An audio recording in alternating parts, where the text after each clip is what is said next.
વલસાડના ધમણાજી હાઈવે પર ગંભીર અકસ્માત. રસ્તા વચ્ચે ઉભેલા આઈસર પાછળ ટ્રક ઘૂસી જતા બેકાબુ બનેલ ટ્રક ટ્રાન્સફોર્મરમાં અથડાતા કચ્છરધાન. હાઈવે પર અંધારાપટ. વલસાડના ધમણાજી નેશનલ હાઈવે વાપીથી સુરત તરફ જતા માર્ગ પર મોડી રાત્રે એક ગંભીર અકસ્માતની ઘટના સામે આવી છે, જેમાં હાઈવે પરની હોટલ સામે એક આઈસર ટેમ્પો અને ટ્રક વચ્ચે જોરદાર ટક્કર થતા વીજળીના થાંભલાને નુકસાન પહોંચ્યું હતું અને હાઈવે પરની હોટલોમાં વીજળી ડૂલ થઈ ગઈ હતી. પ્રાપ્ત વિગતો અનુસાર ધમણાજી નેશનલ હાઈવે પર હોટલ સામેથી પસાર થઈ રહેલા GJ15YY4100 નંબરના આઈસર ટેમ્પોમાંથી અચાનક કેમિકલ ભરેલું ડ્રમ નીચે પડી ગયું હતું.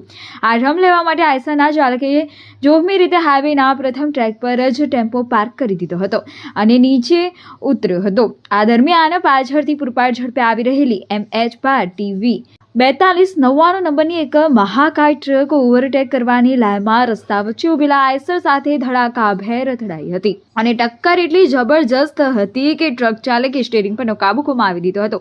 બેકાબુ બનેલી ટ્રક બાજુમાં આવેલી પંચની દુકાનની તદ્દન નજીકથી પસાર થઈને સીધી જીવીના ટ્રાન્સફોર્મર સાથે અથડાઈ હતી. આ અકસ્માતને કારણે ટ્રાન્સફોર્મરને ભારે નુકસાન થતાં આસપાસની હોટલોનો વીજ પુરવઠો ખોરવાયો હતો. સદનસીબે પંચની દુકાન પાસે મોટી જાનહાનિ ટળી હતી. અકસ્માતની જાણ થતાં જ 112 જનરક્ષકની ટીમ તાત્કાલિક ઘટના સ્થળે પહોંચી ગઈ હતી. તેમણે પરિસ્થિતિનો તાગ મેળવી તુરંત વલસાડ રૂરલ પોલીસ અને જીબીની ટીમને જાણ કરી હતી. વલસાડ રૂરલ પોલીસના જવાનો અને હાઈવે પેટ્રોલિંગ ઇન્ટરસેપ્ટર વાન પણ ઘટના સ્થળે દોડી આવ્યા હતા. પોલીસે ટ્રાફિક જામની સમસ્યા નિવારવા માટે ક્રેનની મદદ લીધી હતી અને અકસ્માતગ્રસ્ત બંને વાહનોને રસ્તાની સાઈડ પર ખસેડી વાહન વ્યવહાર પૂર્વવત કરાયો હતો. આ ગંભીર અકસ્માતમાં કોઈ મોટી જાનહાનિ સર્જાઈ ન હતી. અમારી લાઈવ ન્યૂઝ 24 ચેનલને સબસ્ક્રાઇબ કરો.